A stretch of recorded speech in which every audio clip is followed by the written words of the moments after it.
Régis Ragdoll démarre sa journée en regardant ses mails. À sa grande surprise, il a reçu un mail qu'il se serait envoyé lui-même. Problème, il n'a jamais fait ça. Qu'est-ce qui s'est donc bien passé? Lisons un peu le contenu pour voir. Les hackers connaissent le mot de passe de ton compte, il doit être changé maintenant. Ah, ça commence pas bien déjà. J'ai de très mauvaises nouvelles pour toi. J'ai hacké ton ordinateur et obtenu l'accès à ton adresse mail. Tu peux changer le mot de passe tant que tu veux, mais mon virus l'interceptera à chaque fois. Pas très cohérent que le titre, mais bon. Comment j'ai fait ça? J'ai mis un virus sur ta box et qui a rebondi sur ton PC quand tu t'es connecté à Internet.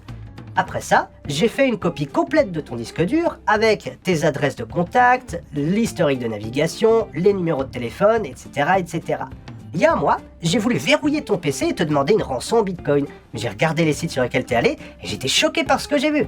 Je parle des trucs pour adultes. Je veux dire, t'es un gros pervers, t'es vraiment au-delà de la normale. Et j'ai eu une idée. J'ai pris une copie de page écran des sites sur lesquels tu étais et je me suis servi de ta webcam pour te prendre en photo pendant que tu t'enjaillais. Et c'était vraiment génial, tu es quelqu'un de spectaculaire. Je sais que tu ne voudrais pas que ces images arrivent entre les mains de tes amis, de ta famille ou de tes collègues. Je pense que 947 $ est un très petit montant pour mon silence.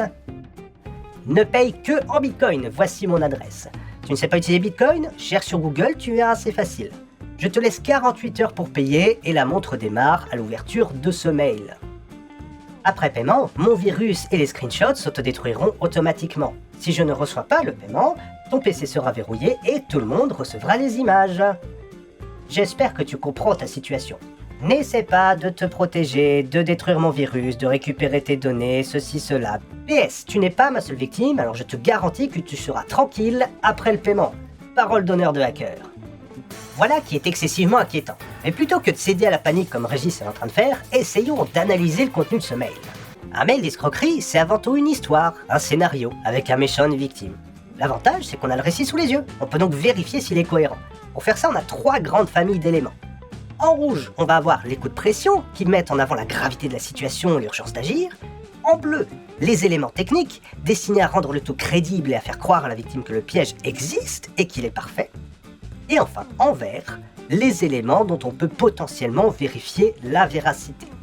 Le reste ne sert à rien du tout, on peut donc le jeter à la poubelle.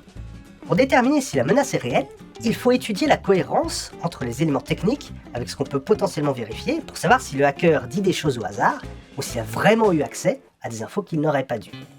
Chose capitale, les coups de pression, on les fout aussi à la poubelle. Leur seul effet est de distraire de ce qui est réellement important. En plus, j'ai ça 48 heures pour analyser ce mail. C'est bien plus qu'il n'en faut. Et globalement, le hacker laisse toujours un peu de temps pour agir. Ok, donc le hacker dit qu'il a hacké la box pour rebondir sur l'ordinateur avec un virus qui permet d'en prendre le contrôle. C'est plausible en soi, mais il y a des moyens moins compliqués d'en hacker un ordinateur. La box de Régis est une box standard d'un opérateur très connu. Le hacker aurait donc un moyen de rentrer sur le PC de plein de gens.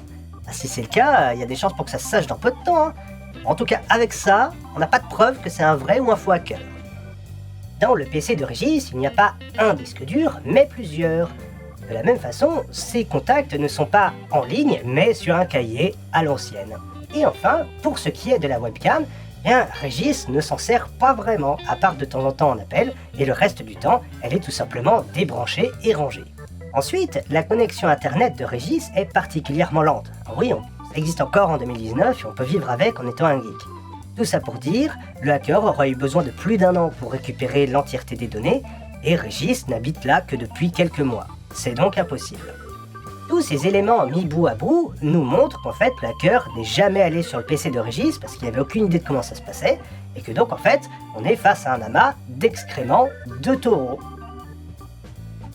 En fait c'est pas un hacker, c'est un bluffeur. À moins que il reste encore un espèce de petit minusculo micro-détail à régler. Comment ça se fait que ça soit l'adresse de Régis Ragdoll qui soit écrite comme la source? Certainement, le hacker a bien eu accès au mot de passe de Régis, non? Pour répondre à cette question, il faut savoir comment fonctionnent les mails. Pour envoyer un mail, on se connecte à un serveur de messagerie avec l'adresse et le mot de passe. Ensuite, on l'écrit et on l'envoie. Le serveur génère une enveloppe qui va ensuite transiter sur Internet jusqu'au serveur du destinataire. Là, le destinataire pourra se connecter à sa propre adresse de messagerie et le récupérer. Sur cette enveloppe, on trouve tout un tas de données. L'adresse de l'expéditeur, du destinataire et tout un tas de choses dont on n'a rien à faire mais qui servent quand même. Ces données-là, on les appelle des entêtes. On va regarder ce que ça donne dans le cas précis.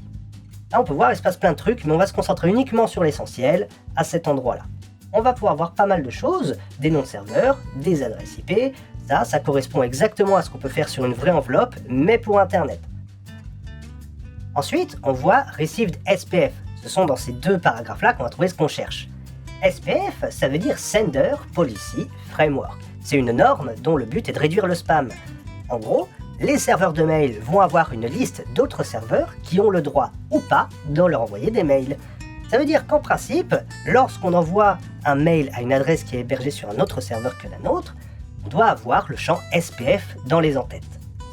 Et si on s'auto-envoie un mail, on ne devrait pas avoir besoin de ce champ, étant donné que le mail ne change jamais de serveur.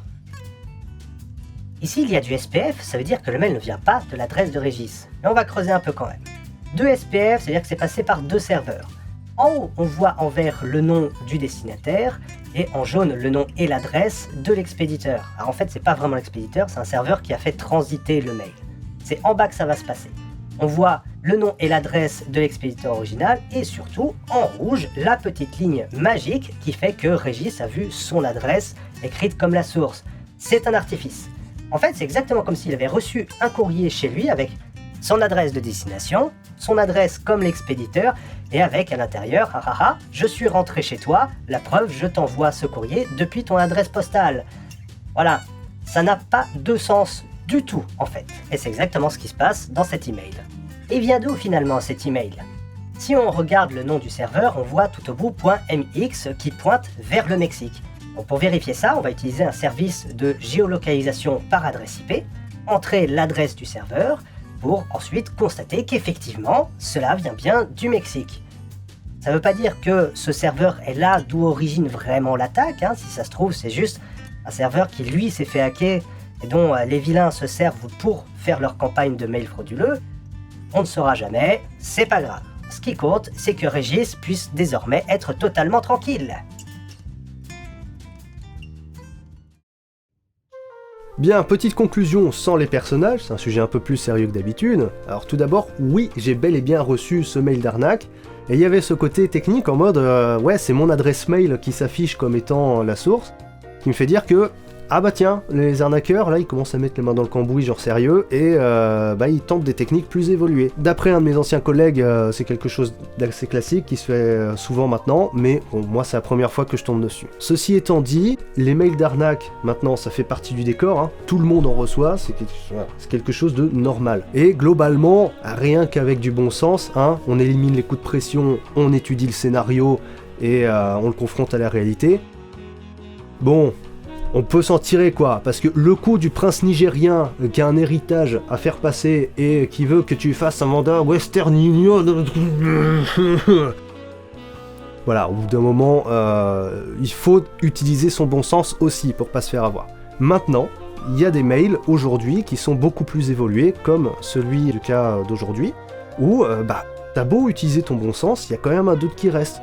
Moi, quand j'ai lu le mail pour la première fois, j'ai lu le coup du disque dur, j'ai lu le coup de la webcam, etc. Je me suis dit, en fait, il est jamais allé sur mon PC. Par contre, est-ce qu'il a eu accès à mon mail? Ce qui aurait pu tout à fait arriver, je me suis déjà fait hacker des comptes par le passé, j'avais des mots de passe un peu faibles, oui, ce genre de choses-là. Et il a fallu que j'aille mettre les mains dans le cambouis pour lever le doute. Et ça, j'ai pu le faire uniquement parce que je sais parler aux ordinateurs, en gros. Donc si c'est pas votre cas, que vous êtes face à un mail d'escroquerie, que vous avez utilisé votre bon sens, que vous avez étudié le scénario, et que vous avez encore un doute à cause d'un truc technique, la meilleure arme pour vous, c'est d'en discuter autour de vous. Il faut pas avoir honte de discuter de ce genre de sujet-là, parce que ça fait partie du décor, c'est quelque chose de normal. Là, je reprends certains de ces mots du rigolo, là, le petit hacker de merde. Il me disait tu sais, les sites pour adultes sur lesquels tu vas, t'es un gros pervers, t'es bien au-delà de la norme, etc., etc. Ça, c'est pour jouer sur la honte. Et il essaie de me faire honte et que je n'en discute pas autour de moi. Or, voilà, c'est exactement ce qu'il faut faire. Sortir de cette cage, en discuter autour de soi, trouver cette personne dans votre entourage qui est un peu plus à l'aise avec les ordinateurs, exposez le problème et puis faites-vous accompagner. Il n'y a pas de honte à ça, il n'y a pas de honte. Le but, c'est de déterminer rapidement si on est face à un vrai hacker ou si on est face juste à un petit rigolo qui tente un coup de bluff.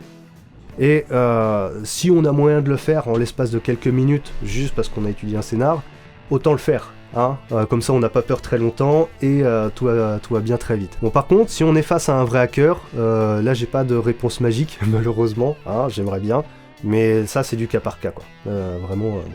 Maintenant, nous les geeks qui sachons parler aux ordinateurs, il faut pas juger les gens.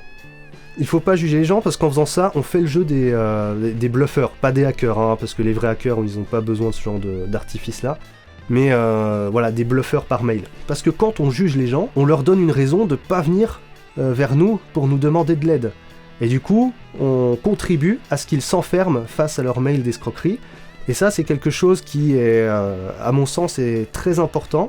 C'est qu'il faut que nous, on soit très ouverts face à ces sujets-là, face à cette problématique-là, des mails d'arnaque, parce que y a plein de gens qui, malgré l'étape du bon sens, n'ont pas réussi à élucider, à éclaircir toutes les étapes du scénario, et restent avec un doute, et voilà, et n'osent pas demander à l'aide, et payent.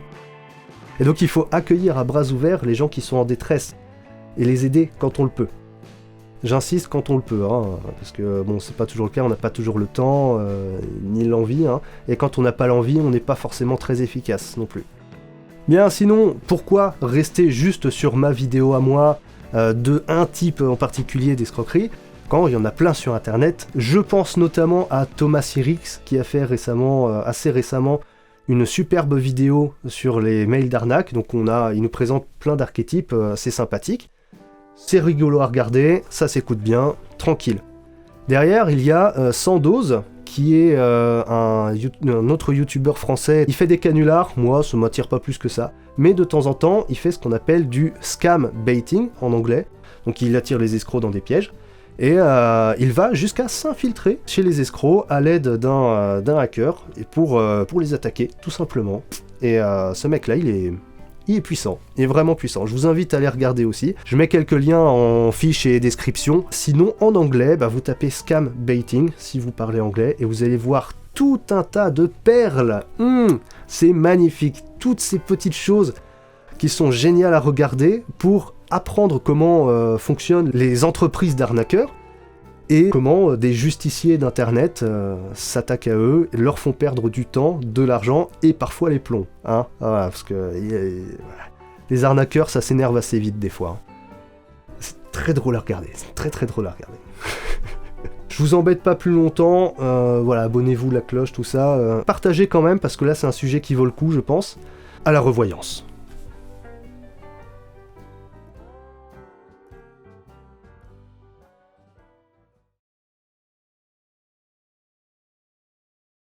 C'était pas un first try. Dommage. Vous avez vu mon pose blow? Il est bien. Hein.